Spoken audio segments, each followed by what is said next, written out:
कब्र बड़ी कठिन जगह है लोगों, कब्र को याद करो।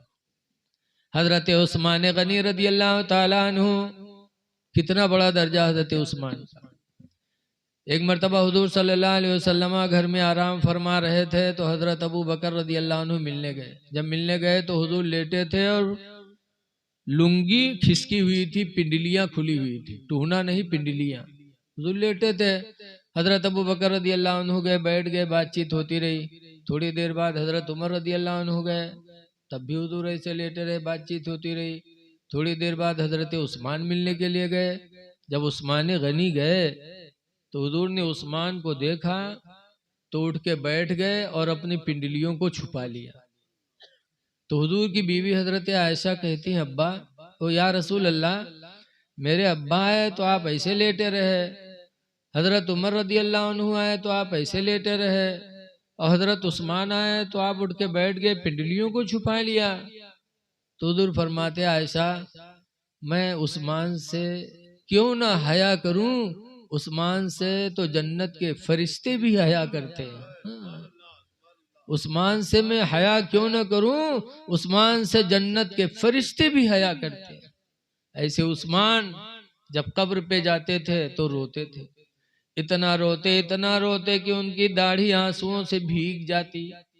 पूछने वालों ने पूछा, है उस्मान तस्कुरुल जन्नह वला तबकी, उस्मान तुम जन्नत का बयान करते हो रोते नहीं हो, व तस्कुरुन्नार वला तबकी, और जहन्नम का तस्करा करते हो कभी रोते नहीं हो, लेकिन कब्र पे आते हो तो तुम रोते हो, इसकी वजह क्या है? तो हजरत उस्मान ने कहा था, क्यों न रोऊं, कब्र के बारे में मेरे नबी ने फरमाया है, अल कब्र मंजिलुम मिन मनाजिलिल अल कब्र अव्वलु मंजिलुम मिन मनाजिलिल आखिरा, कब्र आखिरत की मंजिलों में सबसे पहली मंजिल है। आखिरत की मंजिल में सबसे पहली मंजिल है, इसलिए मैं रोता हूं कि खुदा जाने इस मंजिल में मुझे कामयाबी मिले कि न मिले। इसीलिए हजरत उमर फारूक आजम रदी अल्लाह ताला अन्हु दुआ किया करते थे, या अल्लाह तू मुझे इंसान न बनाता, काश दुनिया का कोई तिनका बना देता ताकि कब्र में हिसाब देने से मैं बच जाता। बड़ी कठिन जगह है कब्र। लेकिन आज हम लोगों के दिल इतने ढीठ हो गए हैं कि कब्र से भी डरते नहीं। एक बुढ़वा रहा है, बीमार हुआ तो के लड़का का घेर के बैठे, अब्बा ये बात अब्बा वो बात, बुढ़ापा का आलम रहा है। तो बुढ़वा कहते, भैया रे अभी हम बचबे ना, हम मरी जेबे। तब अब्बा तो कहें जो हम मर जेबे ना तो हमरे कफन में पुरान कपड़ा दियो नवा न दियो। लड़के कहें, अब्बा यूं कहाँ हो सकत है कि तुम घर बनवाओ, जमीन खरीदो, सब कुछ कियो, हम लोग कफन में पुरान कपड़ा देवे, गांव वाले कहा कहीं अब्बा। तो बुढ़वा कहते, गांव वाले चक्कर में पड़ के क्या सारे हमको फंसाए दे हो रे तुम लोग। कहीं कहा है अब्बा, कहने रे पुरान कपड़ा में हमका लपेट के रखो कब्र में, ताकि जब फरिश्ते सवाल करे आई हैं और देखिए कफन पुरान तो कहे तो बहुत पहले मर चुका है, कहीं हिसाब होएगा भाई छोड़ो, तो छोड़ छाड़ चले जाइए। और नवा कफन में लपेट कर रखियो, जुड़ते जुट जाइए कि नहीं जुटी है रे बताओ। ऐसे ऐसे दलाल बुढ़वा परे हैं कि जिंदगी भर तो दलाली करवे कि ने मरे बादो सोचा था कि हूँ 420 के निकल जाएगी। लेकिन यकीन जानो खुदा की पकड़ बहुत सख्त है। अल्लाह कुरान में फरमाता, इन्ना बतशा रब्बिका लशदीद, बेशक तुम्हारे रब की पकड़ बहुत सख्त है, जर्रे जर्रे का हिसाब लेगा। आज हम लोग जाने थे कि हम लोग गुनाह कह दिया, गवा वाले भुलाएंगे तो अल्लाह भुलाएगा, हिमाद अल्लाह बोलो, लेकिन गुनाह भूला नहीं जाता। हदीस पाक में हुजूर फरमाते, अल बिर्रु ला यबला, नेकी पुरानी नहीं होती। नेकी कभी पुरानी, नेकी करो, कपड़ा पुराना होता फट जाता, मकान पुराना होता गिर जाता, इंसान पुराना होके मर जाता, लेकिन नेकी कभी पुरानी नहीं होती। वज़्ज़म्बु ला युंसा, और गुनाह भुलाया नहीं जाएगा। गाँव वाले तो भुला देते हैं। जैसे बहुत से लोग बिटिया बहन निकाल के भाग गए, साल 2 साल गाँव नहीं आवे पंत के धीरे धीरे लपटियाए लागे। गाँव वाले थोड़ा ढील काटिन बाग गाँव में रहे लाग बजाना था कि अब सब भूल गए। गाँव वाले भूल गए, लेकिन जिसको बदला देना वो कभी भूलेगा नहीं। वद्दय्यानो ला यमूत, और बदला देने वाला मरेगा नहीं। इअमलूमा शीतुम, पैगंबर फरमाते जो तुम चाहो कर लो। कमा तदीनो तो दान, जैसा करोगे वैसा पाओगे। नेकियां पुरानी नहीं होती, गुनाह भुलाए नहीं जाती। आला हजरत इमाम अहले सुन्नत फरमाते हैं कयामत का मंजर, खुदाए क़हार है गज़ब पर, खुले हैं बदकारियों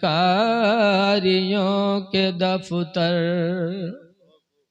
जब देखा जाए तो कहा जाए हाँ ये कहा हम कब किया रहा है, यूं कहा हम किया रहा है, लेकिन सब लिखा होगा। खुदाए क़हार है गज़ब खुदाए क़हार है गज़ब पर, खुले हैं बदकारियों के दफ्तर। और बचा लो आकर शफीए महशर, तुम्हारा बंदा अज़ाब में है। तो ऐ लोगों नेकियां कर लो, माँ बाप को राजी कर लो। मैंने कुरान की आयत पढ़ी, अल्लाह फरमाता है रब्बिरहमहुमा, ऐ लोगों मुझसे दुआ मांगो कि अल्लाह इन दोनों पर तू रहम फरमा। कमा रब्बयानी सगीरा, जैसे ये दोनों मेरे बचपने में मेरे ऊपर रहम करते थे, या अल्लाह इन दोनों पर तू रहम फरमा। तो माँ बाप के लिए दुआ मांगने का भी हुक्म है। एक जगह अल्लाह फरमाता उस्कुरुले वली वालिदैक, ऐ लोगों मेरा शुक्र अदा करो और अपने माँ बाप का शुक्रिया अदा किया करो। माँ बाप का शुक्र अदा करो। लेकिन आजकल माँ बाप का सब भूले बैठे। एक बात बताओ, माँ बाप के ताल्लुक से हदीस में आया है, हुजूर फरमाते इन्ना बन बवाबुल जन्ना, बेशक बाप जन्नत का दरवाजा है।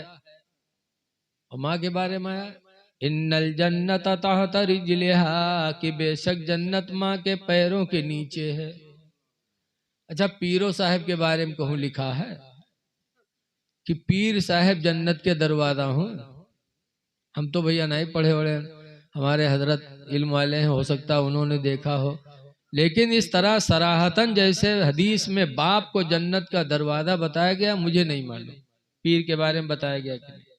माँ के पैरों के नीचे जन्नत है, हमने नहीं सुना पैर पीर के पैर के नीचे जन्नत है। लेकिन आज हम माँ बाप की तरफ तवज्जो नहीं करते, पीर साहब की तरफ दौड़ते हैं।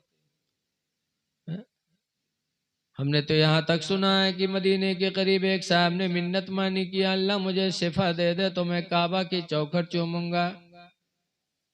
मिन्नत मानी, ठीक हो गए। तो हुजूर के पास आए तो उन्होंने कहा इन्नी नजर तो अनुक़ब्बिला क़बतल काबा, अल्लाह के रसूल मैंने मिन्नत मानी थी कि काबा की चौखट चूमूं। तो कहा अपनी नजर पूरी करो।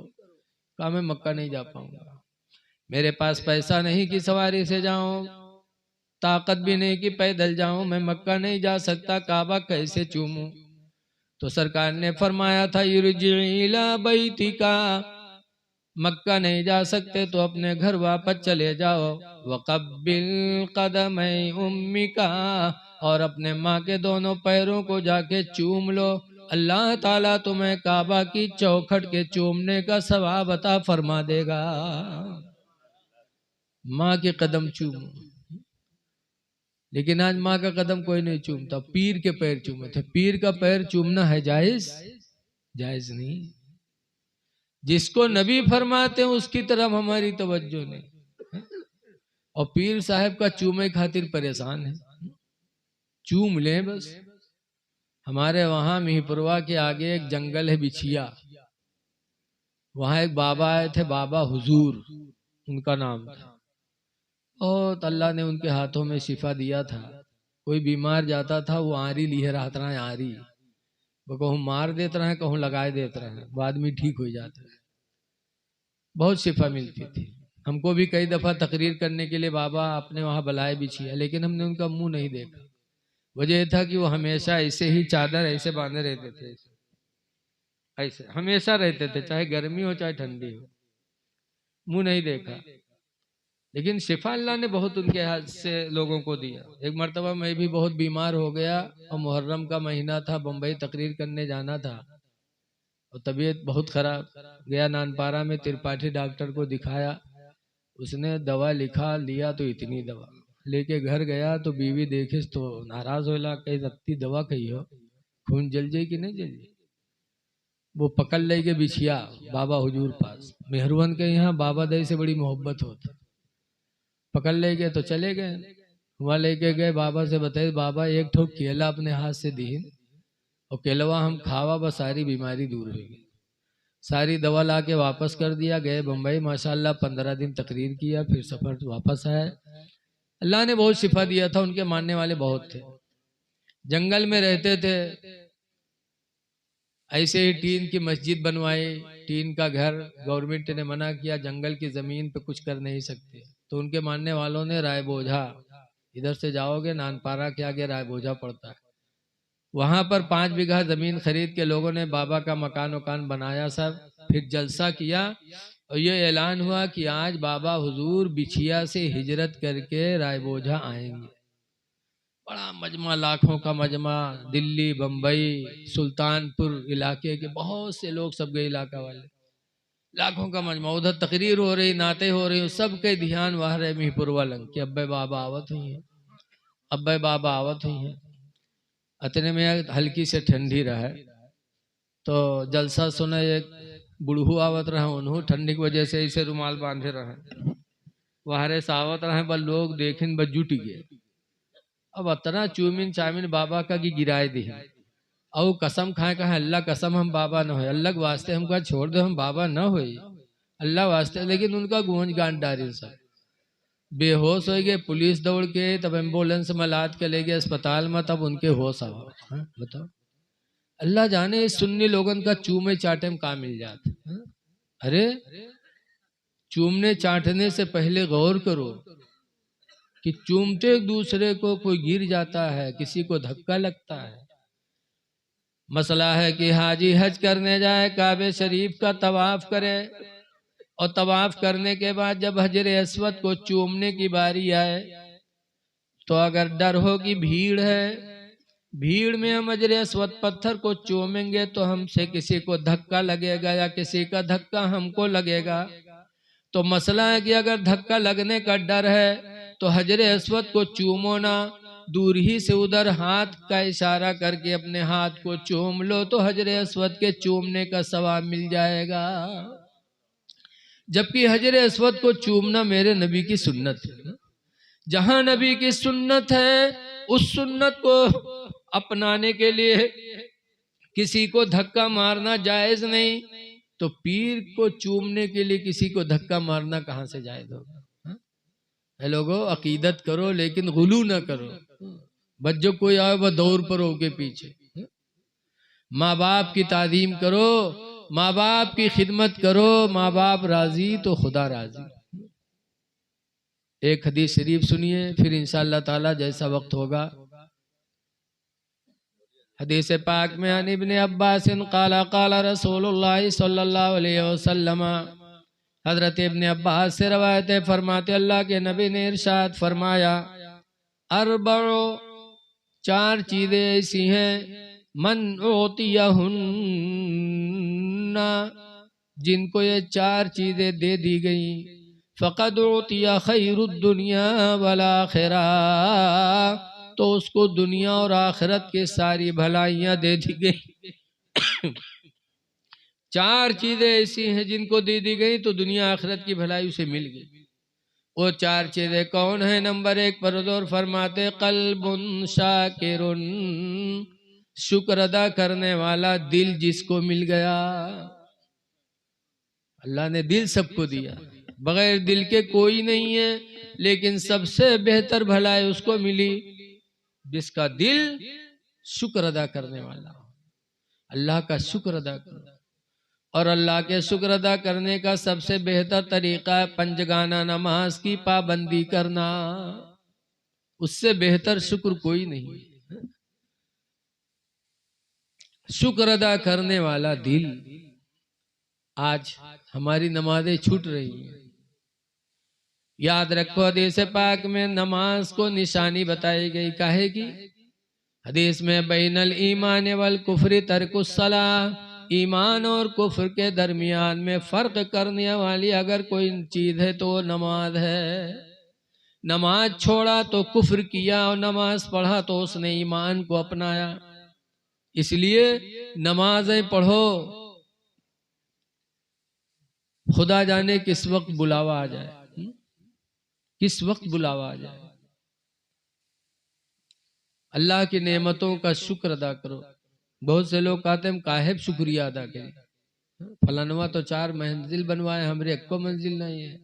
फलानवा 4 व्हीलर से चले थे, हमरे थे 2 व्हीलर भी नहीं है, काहे शुक्रिया अदा करें। अरे सबसे बड़ा अल्लाह का एहसान ही है कि अल्लाह ताला ने हमारे तुम्हारे जिस्म पैर हाथ को सलामत रखा है।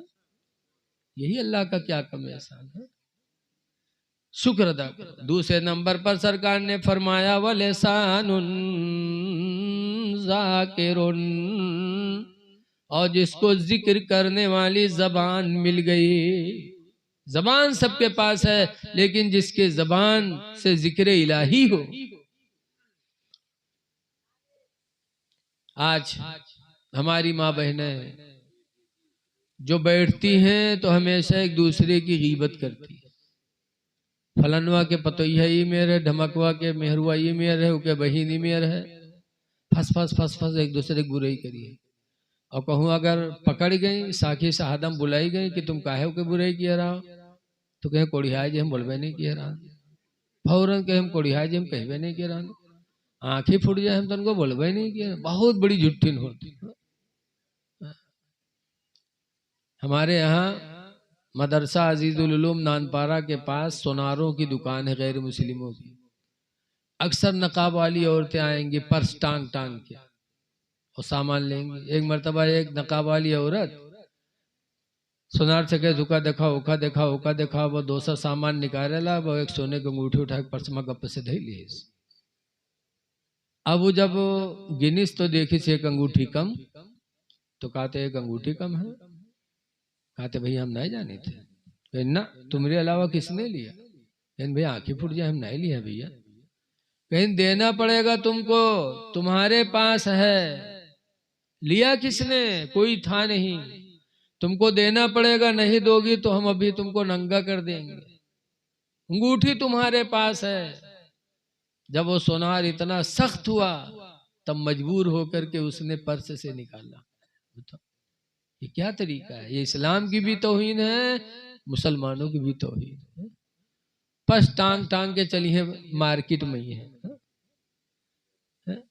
ऐ मेरी माँ बहनों, हदीस पाक में तो है वला तहजुरहा इल्ला फिल बैत। हुजूर फरमाते बीवी को घर के अलावा कहीं तन्हाई में न छोड़ो। घर में बीवी को तन्हा छोड़ सकते हो, बाकी कहीं तन्हा न छोड़ो। यहाँ मार्केट में अकेले टहरा था पर्स टांग टांग के, तो फिर नबी की सुन्नत के खिलाफ हुआ कि नहीं हुआ? हुजूर के जमाने में एक साहब दिल्ली बम्बई की तरह कमाने निकले अपने वतन से। हदीस में कि जब वो निकले तो कहाँ रहते थे? ससुराल में। नीचे सास ससुर, ऊपर वाले मंजिल में बिटिया दामाद। दामाद साहब निकले तो उन्होंने अपनी बीवी से कहा हदीस में फ़क़ाला लिज़ौजतिही, तो उन्होंने अपनी बीवी से कहा ला तंज़ली मिनल उलुव्वि इलस्सफ़ली, ऐ मेरी बीवी तुम ऊपर से नीचे न उतरना, हत्ता रुजिअ मिन सफरिना, जब तक के मैं सफर से वापस ना आ जाऊं। जा रहा हूं बाहर, जब तक आऊंगा ना नीचे न उतरना। अब आज हम लोग गए थे दिल्ली में तो कहाँ गए थे? खेतौआ देखे रहे रे चर न जाए, भैंसिया देखे भैंसिया जाने रहे। जब भी सब वसीयत कह के जो तो मेहरुआ घर में कहाँ रही बेचारी, वो मना करके चले गए। नीचे उसका बाप था, देश में फमरदा बूहा, तो उस लड़की का बाप बीमार हुआ। जब बीमार हुआ, लड़की ने सुना ऊपर, तो शौहर मना करके गया था। जब सुना तो हदीस में अरसलत इमरातन इला रसूलिल्लाह, तो उसने एक औरत को हुजूर के पास भेजा कि जाके मसला पूछो कि शौहर मना करके गए थे, बाप बीमार हो गया, इसी सूरत में मैं बाप के इलाज के लिए नीचे उतर सकती हूँ कि नहीं। हदीस में फ़क़ाल रसूलुल्लाह ला हत्ता ततीअ लिज़ौजके, सरकार ने फरमाया नहीं नहीं, उससे कह दो कि वो अपने शौहर की फर्मा बरदारी करे। उससे कहो कि तू अपने शौहर की फर्मा बरदारी कर। नहीं उतरी, बाप का इलाज होता रहा, लेकिन हदीस में फस्तद्द मरज़ु अबीहा, तो उसके बाप की बीमारी और बढ़ गई।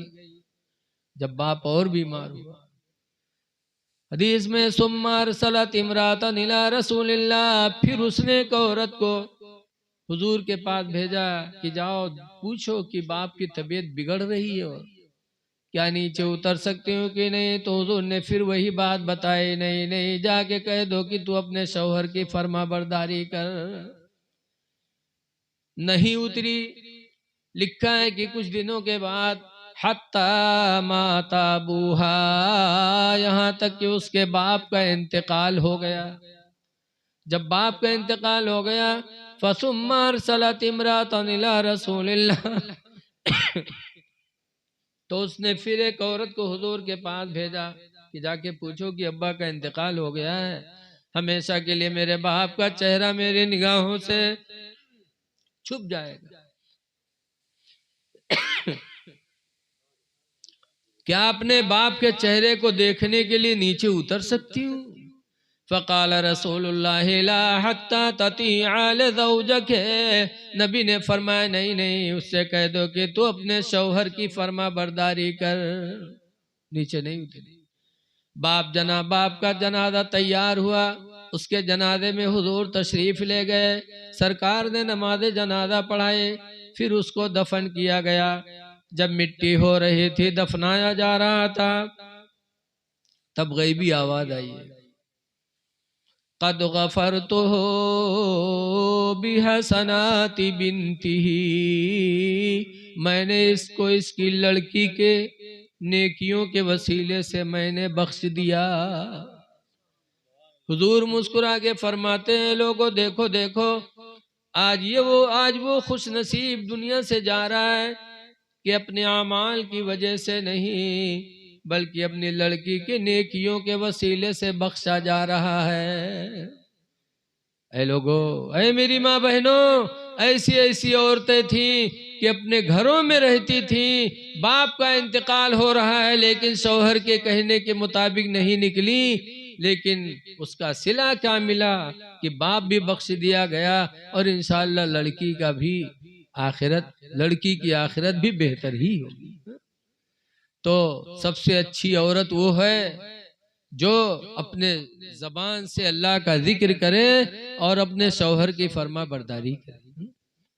लेकिन आज की औरतें कुरान पढ़ना नहीं जानती। हजरत सफवान की बीवी ईशा के बाद 2 रकात की नियत बांधती थी और पहली रकात में सूरह बकरा पढ़ती थी और दूसरी रकात में सूरह आले इमरान पढ़ती थी। 4 पारा 2 रकात के नफिल में पढ़ती थी और रात खत्म हो जाती थी। एक दिन सफवान पहुंचे पर लठियाए दी, रात भर नमाज पढ़ेगी। रोजा रखती थी तो रोजा तोड़वा दिया। तो सफवान की बीवी हुजूर के पास गई, कहने लगे अल्लाह के रसूल, सफवान को समझा दो, जब मैं नमाज पढ़ती हूँ तो ये मुझे मारते हैं, रोजा रखती हूँ तो मेरा रोजा तोड़वा देते हैं, जरा गिलास पानी मंगवा लो, रोजा तोड़वा देते हैं। तो हुजूर ने सफवान को बुलाया, हुजूर ने सफवान को बुलाया, बुलाने के बाद फरमाया सफवान ने तुम्हारी बीवी है? कहा जी। कहा नमाज पढ़ती है तो मारते हो? हम लोग हो तो झूठ बोली, लेकिन सहाबा कहाँ झूठ बोल सकते थे। कहा या रसूल अल्लाह, नमाज पढ़ती है तो मारता हूँ। कहा रोजा रखते है तो रोजा तोड़वा देते हो? कहा जी। फिर सफवान की बीवी बोलती है, अल्लाह के रसूल फजर के टाइम सोते रहते उठते भी नहीं, हुजूर से शिकायत करी। हमारे लोगों में मेहरुआ शिकायत कहते तो मारत मारत अधमरा कह दिया कि दुनिया हमका मौलाना कहा थे, तू इमेर कहा थे, दुनिया कहा कही रे, बोलो। लेकिन फौरन कहते अल्लाह के रसूल ये फजर के टाइम सोते रहते उठते नहीं। तो हुजूर ने फरमाया फजर में सोते रहते हो? सरकार उन्होंने बताया जी। नंबर 1 सरकार फरमाते हैं क्यों मारते हो नमाज पढ़ती है तो कहते अल्लाह के रसूल मैं किसान आदमी हूँ, दिन भर काम करता हूँ, रात में कभी पानी खेत में लगाता हूँ, काफी रात हो जाती तब आता हूँ और मुझे इसकी जरूरत रहती है। और ये ईसा के बाद 2 रकात की नियत बांध देते, पहली में सूरह बकरा पढ़ते, दूसरी में सूरह आले इमरान, फजर का टाइम हो जाता और रोजाना पढ़ते अल्लाह के रसूल मैं जवान हूँ और मेरी जरूरत की तरफ ये ध्यान नहीं देती इसलिए इसको मारता हूँ। दरूद शरीफ पढ़ लीजिए। नारे तकबीर, नारे रिसालत, वसीम खुल्दे बरी कॉन्फ्रेंस, जश्न ईद मिलादुन्नबी, हुजूर मुफ्ती साहब किबला। नारे तकबीर, नारे रिसालत।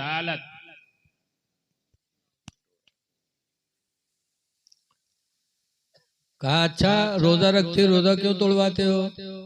कहा अल्लाह के रसूल साल में सिर्फ ये 5 दिन रोजा नहीं रहती, ईद बकरा ईद और 11, 12, 13 जिलहिज, बाकी साल में 5 दिन छोड़ करके पूरे साल ये रोजा रखती। मैं जवान आदमी हूँ, दिन में काश्तकारी से आता हूँ, दोपहर में इसकी जरूरत पड़ती है, रोजा रख लेती, इसलिए इसका रोजा तोड़वाता हूँ। तो सरकार ने सफवान की बीवी से कहा सुनो ये तुम्हारा शौहर है, रात में इबादत करो लेकिन थोड़ी, और अपने शौहर की जरूरियात का ख्याल रखा। दूसरी रोजा रमजान का रखा करो, रमजान के अलावा कोई नफली रोजा बगैर शौहर के इजाजत के रखना जायज नहीं है। जब शौहर इजाजत दे तो नफली रोजा रखो, शौहर इजाजत न दे तो नफली रोजा न रखो। फिर पूछा फजर के टाइम सोते रहते हो? तो कहा अल्लाह के रसूल हम किसान आदमी हैं, रात में कभी देर में आए तो सो गए, आंख नहीं खुल पाती अल्लाह के रसूल। तो सरकार फरमाते ठीक है जब बेदार हुआ करो तो पढ़ लिया करो, वक्त रहे तो अदा, वक्त ना रहे तो कदा। मेरे नबी ने लानत मलामत नहीं किया। बताओ अब आज अगर इमाम साहब के फजर छूट जाए तो फांसी के अलावा सारी सजा सब हो जाती है, पूरे गांव बदनाम। बताओ अरे लोगों वो सहाबी थे, छूट गई फजर तो सरकार फरमाते आंख खुले तो पढ़ लिया कर। और इमाम जवान आदमी है, अगर उसकी फजर छूट जाए तो हमें लानत मलामत नहीं करना चाहिए। जब शरीयत ने इतना मुआखिदा नहीं किया तो आप कौन है मुआखिदा करने वाले? जब शरीयत ने छूट दिया कि आदमी अगर सो गया है तो वो बेबस हो गया, हाँ आंख खुले वही में यहाँ कुड़ियान परे रहा, तब गड़बड़ है। जैसे बहुत से लोग परे हैं, अजान सुना था सब कुछ, उठत नहीं है, ये मना है। लेकिन आंख लग गई और टाइम निकल गया तो शरीयत की तरफ से पकड़ नहीं आता। बहरहाल कहने का मतलब यह है कि हमारी माँ बहनों को भी अल्लाह ने जबान दिया है तो जबान से जिक्र इलाही करें। जल्दी जल्दी 2 बातें और सुन लीजिए। तीसरे नंबर पर हुजूर फरमाते हैं बदनुन अलल बलाए साबिरुन, और ऐसा बदन जिसको मिल जाए जो बलाओं पर सब्र करे। मुसीबत आए बदन पे तो सब्र करो, इंशाअल्लाह दुनिया भी अच्छी होगी आखिरत भी अच्छी होगी।